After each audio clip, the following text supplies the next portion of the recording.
ভুঁড়ি বন্টন, গরুর ভুঁড়ি বন্টন হচ্ছে কোরবানির গরু।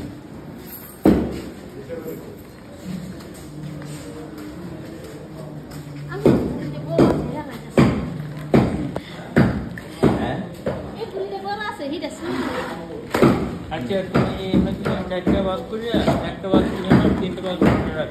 আগে ওইটা করো, এটা করো, চারটা ভাগ করো। জায়গা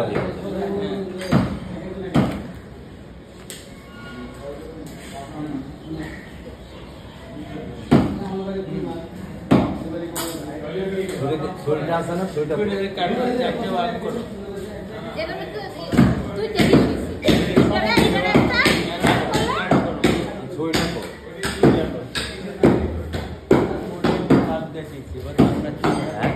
ওরে একটা ভাগ দিয়ে